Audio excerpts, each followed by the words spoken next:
नमस्कार दोस्तों, मैं हूं सुनील। स्वागत है आप सबका हमारे यूट्यूब चैनल पर।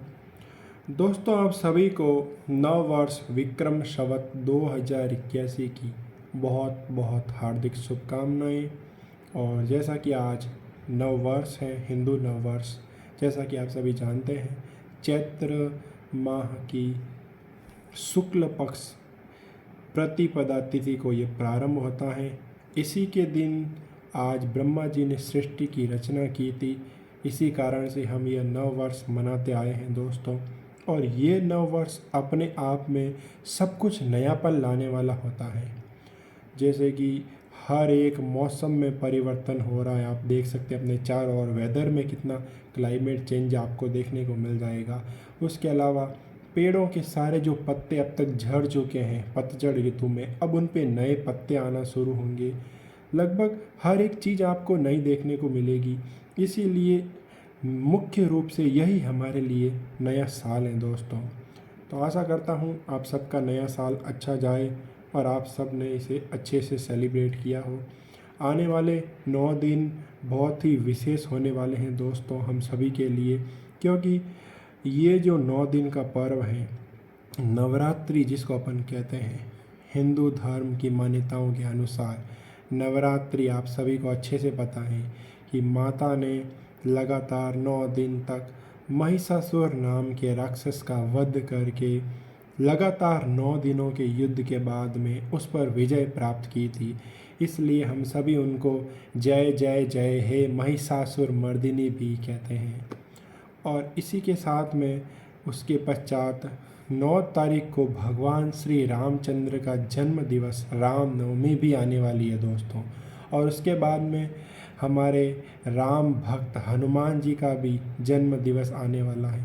तो ढेर सारे फंक्शन आते रहेंगे और एक एक फंक्शन के बारे में वीडियो के माध्यम से अपन जानकारी आपको देते रहेंगे। तो चलिए बात करते हैं नवरात्रि के बारे में, क्या क्या बातों का आपको ध्यान रखना है और कैसे आप अपने जीवन को बेहतर बना सकते हैं।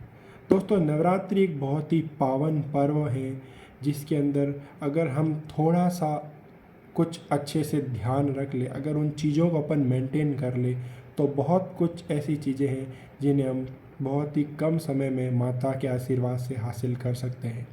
पहली चीज़ मैं बात करूंगा दोस्तों, 9 दिन तक अगर हो सके आपसे संभव हो तो आप उपवास रखिए।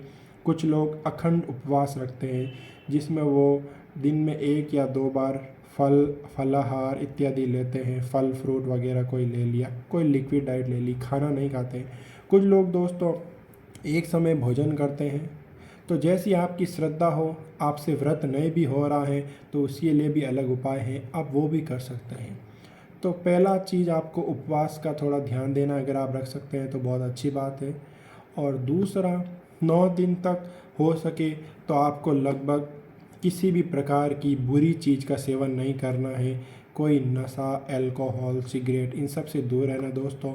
मांस, मदिरा इत्यादि किसी का भी सेवन नहीं करना है। 9 दिन तक आपको कोशिश करनी है ब्रह्मचर्य का पालन करने की।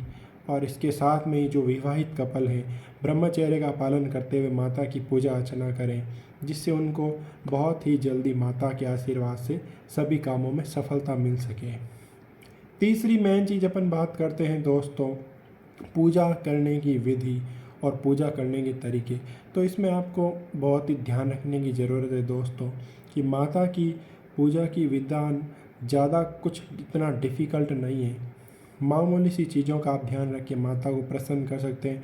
जैसा कि आज पहला दिवस है, उसमें घट स्थापना हो गई होगी। 9 दिन तक आपको लगातार माता जी को भोग लगाना है। किसी भी भवानी अष्टक से या कोई भी 1-2 स्तोत्रम का आपको पाठ करना है हो सके। और उसके अलावा आपको सुबह शाम आरती का अच्छे से ध्यान रखना है। माता को चुनरी उड़ा के उनकी अच्छे से पूजा पाठ करनी है। और कन्याओं को जितना से हो सके आप उतना अधिक भोजन करवा सकते हैं गरीब कन्याओं को। उसके अलावा घर में भी अच्छे से पूजा पाठ करना। और जितने भी मेरे भाई बंधु हैं, मेरे युवा हैं, साथी हैं, उन सब से मेरा निवेदन है कि नवरात्रि एक पर्व है अपने आप में, जो हमें सिखाता है कि यह महिलाओं के सम्मान के लिए है। तो ये केवल 9 दिन की सीख हमें 9 दिन तक पालन नहीं करनी है दोस्तों। ये 9 दिन की सीख हमारे जीवन में उतारनी है और हमेशा हमें इस बात का ध्यान रखना है कि ये छोटी छोटी चीज़ें जो एक विशेष प्रकार के लॉजिक के साथ हमारे फेस्टिवल्स के रूप में आती है, ये ज़रूर हमें कुछ न कुछ सिखाने के लिए आती है। तो हमें इनसे बहुत कुछ सीखना चाहिए।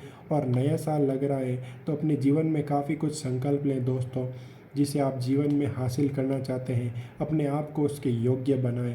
तो आप अवश्य ही भगवान के आशीर्वाद से निश्चित रूप से आप सफल होंगे।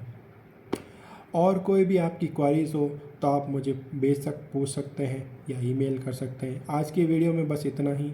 मिलते हैं अगली वीडियो में कुछ नई जानकारी के साथ। आप सबको नववर्ष की एक बार फिर से हार्दिक शुभकामनाएं। शुभ रात्रि। जय हिंद।